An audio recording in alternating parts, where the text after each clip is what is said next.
Hi നമസ്കാരം. ഇന്ന് നമ്മൾ ഡിസ്കസ് ചെയ്യാൻ പോകുന്ന പൈത്തണിലെ വേരിയബിൾസിനെ കുറിച്ചാണ്. നമുക്ക് പൈത്തൺ ഒരു പ്രോഗ്രാമിംഗിലേക്ക് നമുക്ക് പോകുന്നതിന് മുന്നേ ആദ്യം നമുക്കൊരു സിമ്പിൾ എക്സാമ്പിൾ നോക്കാം. അതായത് നമ്മുടെ കയ്യിൽ ഒരു കണ്ടെയ്നർ ഉണ്ട് അല്ലെങ്കിൽ ഒരു ബാഗ് ഉണ്ട്. ഈ ബാഗ് നമുക്ക് എം ടി ആയിട്ട് വെക്കാം. അതുപോലെ തന്നെ ഈ ബാഗിൽ നമുക്ക് എന്ത് സാധനം വേണമെങ്കിലും സ്റ്റോർ ചെയ്യാം. ഒരു എക്സാമ്പിൾ ഇവിടെ നോക്കിയാൽ ആദ്യം ഞാൻ ആ ബാഗിനകത്ത് കുറെ ബുക്സ് വെച്ചു, അല്ലെങ്കിൽ ആ ഒരു കണ്ടെയ്നറിനകത്ത് കുറച്ച് ബുക്സ് വെച്ചു. രണ്ടാമത് എനിക്ക് ആ ബുക്സ് മാറ്റിയിട്ട് അതേ കണ്ടെയ്നറിൽ എനിക്ക് കുറച്ച് ഫ്രൂട്ട്സും സ്റ്റോർ ചെയ്യാം, എന്ത് വേണമെങ്കിലും സ്റ്റോർ ചെയ്യാം. പിന്നെ ഈ കണ്ടെയ്നറിനെ എന്താണോ സ്റ്റോർ ചെയ്യുന്നത് അതനുസരിച്ച് നമുക്ക് ഈ കണ്ടെയ്നറിനെ ഓരോ പേരും വിളിക്കാം. അത് ഈ ഒരു കണ്ടെയ്നറിന് എനിക്ക് പറയാം ഒരു ബുക്ക് കേസ് ആണെന്ന് പറയാം, അല്ലെങ്കിൽ ഈ ഒരു കണ്ടെയ്നറിന് എനിക്ക് പറയാം ഒരു ഫ്രൂട്ട് ബാസ്ക്കറ്റ് ആണെന്ന് പറയാം. അതേ സെയിം കണ്ടെയ്നർ എം ടി ആകുമ്പോൾ നമുക്ക് കാലിയാന്ന് പറയാം, അതായത് അതിനകത്ത് ഒന്നുമില്ല, ഒരു നൺ. ഇതാണ് നമ്മുടെ ഒരു വേരിയബിൾസിന്റെ കൺസെപ്റ്റ്, ബേസിക് കൺസെപ്റ്റ്. ഇതേ കൺസെപ്റ്റ് നമുക്ക് എങ്ങനെയാണ് പൈത്തണിലേക്ക് കൊണ്ടുവരുമ്പോൾ നോക്കാം. അതായത് ഈ ഒരു സെയിം കണ്ടെയ്നറിനെ ഞാനൊരു കാര്യം ചെയ്യാം, ഒരു മെമ്മറി സ്പേസ് ആയിട്ട് ഞാൻ കൺസിഡർ ചെയ്യുന്നു. അപ്പൊ ആദ്യത്തെ ആ മെമ്മറി സ്പേസിൽ ഞാൻ ഒരു സ്ട്രിങ് സ്റ്റോർ ചെയ്തു, അതായത് സിമ്പിൾ എന്ന് പറയുന്ന ഒരു സ്ട്രിങ് ഞാൻ സ്റ്റോർ ചെയ്തു, സ്ട്രിങ് ഡേറ്റ ടൈപ്പ്. അപ്പോൾ അതിനെ നമുക്ക് ഒരു സ്ട്രിങ് ആയിട്ട് കൺസിഡർ ചെയ്യാം, അതായത് ഈ സ്പേസിനെ. അതേ മെമ്മറി സ്പേസിൽ ഞാൻ ആ സ്ട്രിങ്ങിനെ മാറ്റി ഒരു ഫ്ലോട്ട്, അതിനെ ഓവർ റൈറ്റ് ചെയ്ത് ഒരു ഫ്ലോട്ട് സ്റ്റോർ ചെയ്തു. അപ്പോൾ അതെന്തായി, ഇപ്പോൾ ഈ കണ്ടെയ്നർ അല്ലെങ്കിൽ ഒരു മെമ്മറി സ്പേസ് ഒരു ഫ്ലോട്ട് ആയി. അതേ സെയിം മെമ്മറി സ്പേസിനെ നമുക്ക് ആ ഫ്ലോട്ട് ഇറേസ് ചെയ്ത് എനിക്ക് ഒരു ഇൻറ്റിജർ സ്റ്റോർ ചെയ്യാം, ഒരു 25. അപ്പോൾ ഇതിന് ഇൻറ്റിജർ എന്ന് പറയാം നമുക്ക്, അതായത് ഈ മെമ്മറി സ്പേസ്. ഇതേ സെയിം നമുക്ക് പൈത്തണിൽ എഴുതുമ്പോൾ എങ്ങനെയാണ്, ഈ ഒരു വേരിയബിൾ, അതായത് വേരിയബിൾ ഈക്വൽ ടു എക്സ്, ഈ ഒരു സ്പേസിന് ഞാനൊരു പേര് കൊടുത്തു എക്സ്. ഈ എക്സ് ഈക്വൽ ടു സിമ്പിൾ, അതായത് ഈ ഒരു എക്സ് എന്ന് പറയുന്ന ഈ എൻ്റെ ഒരു വേരിയബിൾ അല്ലെങ്കിൽ മെമ്മറി സ്പേസ് അല്ലെങ്കിൽ ഈ ഒരു കണ്ടെയ്നറിന്റെ പേരായി എക്സ് ഈക്വൽ ടു സിമ്പിൾ എന്ന് പറഞ്ഞു. അപ്പോൾ ആ എക്സ് എന്താണ്, എക്സ് ഇപ്പോൾ ഒരു സ്ട്രിങ് ആണ്. അതുപോലെ തന്നെ ആ എക്സിനെ എനിക്ക് സിമ്പിൾ എന്ന് പറഞ്ഞ സ്ട്രിങ് ഓവർറൈറ്റ് ചെയ്ത് മാറ്റി ഒരു ഫ്ലോട്ട് ആക്കാം 50.5. അതേപോലെ അതിനെ മാറ്റി എനിക്കൊരു ഇൻറ്റിജർ ആക്കാം 25. അപ്പോൾ ഇതാണ് വേരിയബിളിന്റെ ഒരു ജനറിക് ആയിട്ടുള്ള കോൺസെപ്റ്റ്. ഇനി നമുക്ക് പൈത്തണിൽ ഈ വേരിയബിൾ എങ്ങനെയാണ് ഡിനോട്ട് ചെയ്ത് നോക്കാം. അതായത് ആദ്യത്തെ എന്താണ്, എക്സ് ഈക്വൽ ടു എക്സ് എന്ന് പറഞ്ഞ വേരിയബിൾ, ഞാൻ ആ വേരിയബിളിന് ഒരു പേര് കൊടുത്തു, ഈക്വൽ ടു ഒരു സ്ട്രിങ് വേണം. അപ്പൊ എന്താ സ്ട്രിങ് സിമ്പിൾ, അതായത് കോമ സ്റ്റാർട്ട് ചെയ്തു, സിമ്പിൾ എന്ന് എഴുതി സിംഗിൾ കോമ ക്ലോസ് ചെയ്തു. എന്നിട്ട് ഞാൻ ഇതിനെ റൺ ചെയ്തു, ഈ സെല്ല് ഞാൻ റൺ ചെയ്തു. സോ റൺ ചെയ്യുന്ന ഷോർട്ട് കീ എന്ന് പറഞ്ഞാൽ ഷിഫ്റ്റ് എൻ്റർ.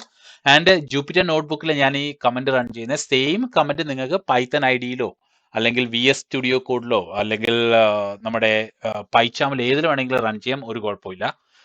അപ്പോൾ ഞാൻ ഇതിൽ റൺ ചെയ്തപ്പോൾ നമുക്ക് ഇതുവരെ ഒരു ഔട്ട്പുട്ടും വന്നിട്ടില്ല. ഇനി ഞാൻ ഈ എക്സിൽ എന്താണ് ഉള്ളതെന്ന് നോക്കാം. അപ്പൊ പ്രിന്റ്, ഞാൻ അതിന്റെ ഔട്ട്പുട്ട് നോക്കിയാണ്, പ്രിന്റ് ഡിസ്പ്ലേ ചെയ്യാൻ നോക്കിയാണ്. പ്രിന്റ് കമന്റ് എടുത്തു, അതിൽ നമ്മൾ ബ്രാക്കറ്റ് ഓപ്പൺ ആൻഡ് ക്ലോസ് ചെയ്തു, അതിന് ഇടയ്ക്ക് ഞാൻ എക്സ് എന്ന് പറഞ്ഞു കൊടുത്തു ഈ വേരിയബിൾ. എന്നിട്ട് ഞാൻ ഇതിനെ റൺ ചെയ്തു. അപ്പൊ അവിടെ എന്താണ് പ്രിന്റ് ചെയ്തു തന്നെ, സിമ്പിൾ എന്ന് പറഞ്ഞ് പ്രിന്റ് ചെയ്തു തന്നു. അതുപോലെ തന്നെ സെയിം അതേ കണ്ടെയ്നർ അല്ലെങ്കിൽ അതേ വേരിയബിൾ എക്സ്, അതിനകത്ത് ഞാൻ എന്ത് ചെയ്തു, വേറൊരു ഫ്ലോട്ട് കൊടുത്തു 50.5, നമ്മൾ നേരത്തെ കണ്ട ഈ സെയിം എക്സാമ്പിൾ. എന്നിട്ട് ഞാൻ റൺ ചെയ്തപ്പോൾ ഇപ്പൊ എക്സിൽ എന്തായി, നമ്മൾ ആദ്യം കൊടുത്ത സിമ്പിൾ ആയിരുന്നു, അതിനെ ഓവർറൈറ്റ് ചെയ്ത് 50.5 ആയി. അപ്പൊ ഞാൻ അതിനെ വീണ്ടും പ്രിന്റ് ചെയ്തു, പ്രിന്റ്. ഇനി എക്സിൽ എന്താണ് വാല്യൂ ഒന്ന് നോക്കാം നമുക്ക്. പ്രിന്റ് എന്ന് പറഞ്ഞാൽ റൺ ചെയ്ത് നോക്കുമ്പോൾ എന്ത് വരുന്നു, ഇവിടെ ഇസിക്വൽ ടു 50.5. ഇനി അതുപോലെ തന്നെ ആ എക്സിൽ ഞാൻ വേറൊരു വാല്യൂ കൊടുത്തു, എക്സ് ഈക്വൽ ടു 25. അതിന് ഞാൻ റൺ ചെയ്തു, എന്നിട്ട് ഞാൻ പ്രിന്റ് ഇവിടെ കൊടുത്തു, PRINT പ്രിന്റ് എക്സ്. നൗ ഇപ്പോൾ എക്സിന്റെ വാല്യൂ എന്താണ്, 25 ആയി. ഇനി നമുക്ക് ഇതിന്റെ ഓരോന്നിന്റെയും ഡേറ്റ ടൈപ്പ് ചെക്ക് ചെയ്യാം. അപ്പൊ ആദ്യം നമ്മൾ എന്താണ്, എക്സിന് എന്താണ് കൊടുത്തത്, X equal to simple, SIMPLE. അത് ഞാൻ വീണ്ടും റൺ ചെയ്തു ഇവിടെ. ഇനി എക്സിന്റെ വാല്യൂ, എക്സ് പ്രിന്റ് ചെയ്ത് കഴിഞ്ഞാൽ എന്തായിരിക്കും വരുന്നത്, എനിക്ക് ഈ ലൈനിൽ തന്നെ ചെയ്യാം. പ്രിന്റ് എക്സ് ചെയ്യുമ്പോൾ എന്താണ് വരുന്നത്, എനിക്ക് സിമ്പിൾ എന്ന് വന്നു. ഇനി അടുത്ത ഇതിന്റെ ഡേറ്റ ടൈപ്പ് എന്താന്ന് നോക്കാം. ഇപ്പൊ എക്സിന്റെ ഡേറ്റ ടൈപ്പ് എന്താണ്, അതായത് TYP ടൈപ്പ് കോമ എക്സ് ചെയ്തു, എനിക്ക് സ്ട്രിങ് ആവുന്നു.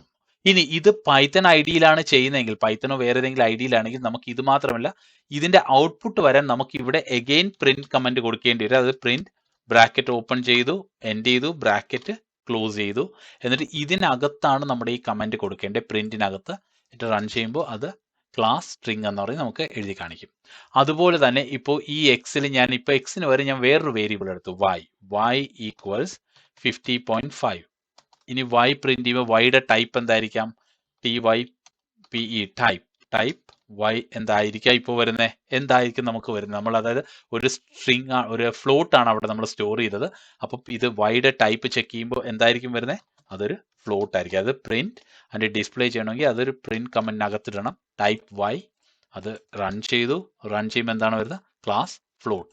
സിമിലർലി ഞാൻ വേറൊരു വേരിയബിൾ ക്രിയേറ്റ് ചെയ്തു, z എന്ന് പറയുന്നത് ഈക്വൽ ടു ഒരു 25. എൻ്റെ റൺ ചെയ്തു. എന്നിട്ട് ഞാൻ അതിന്റെ ഡേറ്റ ടൈപ്പ് ചെക്ക് ചെയ്തു. ഡേറ്റ ടൈപ്പ് എന്താണ്? Print type. അതിനകത്ത് ഞാൻ z കൊടുത്തു. ടൈപ്പ് ചെയ്യുമ്പോൾ എന്താണ്? Class integer. അതൊരു ഇൻഡിജർ ആണ്. ഇനി വേരിയബിൾ ഓവർ റൈറ്റ് ചെയ്യുന്നത്. വേരിയബിൾ ഓവർ റൈറ്റ് ചെയ്യുന്ന ടോപ്പിക്ക് നമ്മൾ നേരത്തെയൊക്കെ തന്നെ കണ്ടായിരുന്നു. അതായത് ഞാനിപ്പോൾ ഒരു ഡേറ്റ ടൈപ്പ് ഒരു വാല്യൂ കൊടുത്തു, ഒരു 25 കൊടുത്തു. എന്നിട്ട് ഞാൻ അടുത്ത ഇത് പ്രിന്റ് ചെയ്തു. ഇപ്പോൾ ജസ്റ്റ് ഒന്ന് പ്രിന്റ് ചെയ്തു, പ്രിന്റ് എക്സ്. അപ്പോൾ എന്താണ് ഇപ്പോൾ എക്സിന്റെ വാല്യൂ? 25. അതേ എക്സിന് ഞാൻ വേറൊരു വാല്യൂ കൊടുത്തു. ഇപ്പോൾ ഇവിടെ എക്സ് ഈക്വൽസ് 500. ഞാൻ ഇനി ഇതിനെ റൺ ചെയ്ത് കഴിഞ്ഞാൽ, ഈ ഒരു കോളം റൺ ചെയ്തു കഴിഞ്ഞാൽ എക്സിന്റെ ലേറ്റസ്റ്റ് വാല്യൂ എന്താണ് അതായിരിക്കും സ്റ്റോർ ചെയ്യുന്നത്. ഈ 25 ഓവർ റൈറ്റ് ചെയ്യും. അപ്പൊ ഇനി ഞാൻ എക്സിന്റെ വാല്യൂ ഒന്ന് പ്രിന്റ് എക്സ് എന്ന് നോക്കിക്കഴിഞ്ഞാൽ എന്തായിരിക്കും? 500 എനിക്ക് കിട്ടി. അതാണ് നമ്മുടെ വേരിയബിൾ ഓവർ റൈറ്റ് ചെയ്യുന്ന ഒരു പ്രോപ്പർട്ടി. അതായത് വേരിയബിൾസ് ലേറ്റസ്റ്റ് ഏത് വാല്യൂ ആണ് അസൈൻ ചെയ്യുന്നത് അതായിരിക്കും സ്റ്റോർ ചെയ്യുന്നത്. ഇനി അടുത്ത വേരിയബിൾസ് ആ കേസ് സെൻസിറ്റീവ്. അതായത് ഞാൻ ഒരു എ എന്ന് പറഞ്ഞൊരു വേരിയബിൾ ക്രിയേറ്റ് ചെയ്തു, 500. റൺ ചെയ്തു. ആ സെല്ല് ഷിഫ്റ്റ് എൻ്റെ പ്രിന്റ് എ കൊടുത്തു കഴിഞ്ഞാൽ ഇപ്പോൾ എനിക്ക് എന്തായിരിക്കും വാല്യൂ? 500. അതുപോലെ തന്നെ ഞാൻ ഒരു ക്യാപിറ്റൽ എയും ഇവിടെ ഞാൻ കൊടുത്തു. Capital A is equal to 400 കൊടുത്തു. ഇനി ഞാൻ പ്രിന്റ് എ കൊടുത്തു കഴിഞ്ഞാൽ എന്തായിരിക്കും? പ്രിന്റ് ക്യാപിറ്റൽ എ കൊടുത്തു കഴിഞ്ഞാൽ എന്തായിരിക്കും? പ്രിന്റ് ക്യാപിറ്റൽ എ കൊടുത്തു കഴിഞ്ഞാൽ എനിക്ക് 400 വന്നു. അതുപോലെ പ്രിന്റ് ചെറിയ സ്മോൾ എ കൊടുത്തു കഴിഞ്ഞാൽ എന്ത് വന്നു? എനിക്ക് 500 വന്നു. അതായത് നമ്മുടെ സ്ട്രിങ് എപ്പോഴും വേരിയബിൾസ് ഒരു കേസ് സെൻസിറ്റീവ് ആണ്.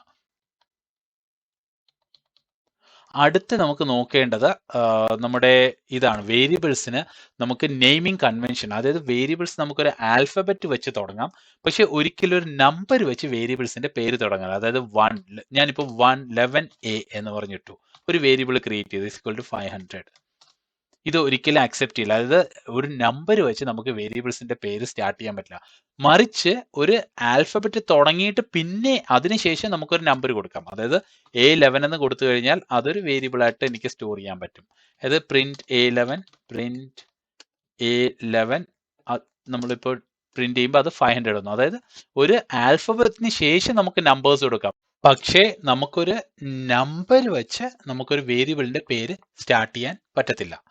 അപ്പോൾ അടുത്ത നമുക്ക് പൈത്തണിലെ കളക്ഷൻസിന്റെ ഇൻട്രൊഡക്ഷനെ കുറിച്ച് നമുക്ക് ഡിസ്കസ് ചെയ്യാം.